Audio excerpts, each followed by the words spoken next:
Sentim tante, ade ki jan li tante mwen. Sentim tante, ade ki jan... Comment qu'est-ce qui tante mwen? Map chante bas. Fini a pati de jodi a bebe, cherche koto kouche. Na kaban nou.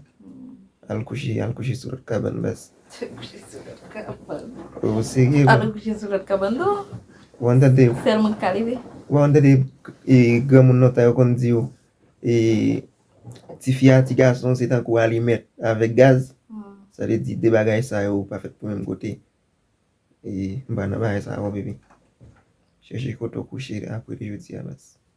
Gen lot kaban al sou lot kaban. Msege, bay wè le map bay black, se dan glen ken bay black. Mwen wakaj moun not cabane, tout même. Il va pour lever, non? Qu'à lever. On ka leve. Ou tante mwen bas. Cherche kaban nou bas. Cherche kaban nou pati de jodi a. Cherche kaban nou. Ou toujou tan de gran moun di yo.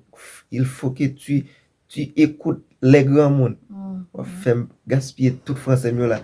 Il faut que tu écoutes les grands moun. Quand les grands moun parlent, tu dois écouter. Oh, français mieux toujours là, shit. Baby, moi sous sérieux bas. Ou déjà quand les grands moun zo allumer avec gaz, yon doit dans chambre, l'autre là doit dans salon. Yon doit en bas galerie, l'autre là doit dans parking. Ça veut dire avant baby, non pas fait pour le même côté.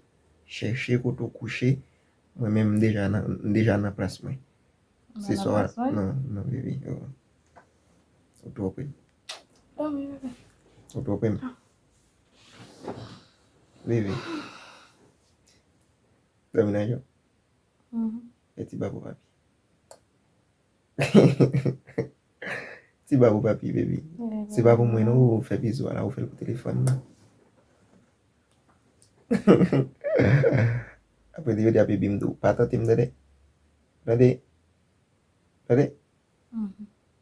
Pour coucher, m'a acheté un petit carpet pour mettre au coucher qui bon. Faut qu'on pas trop même bébé. M'ba mettre au coucher dans la cuisine là. Ou d'accord? Coucher, ou il va mettre mon coucher. Non, ou même qui parle dans la cuisine là, ou même cap. Tante mais est-ce que me tente ou?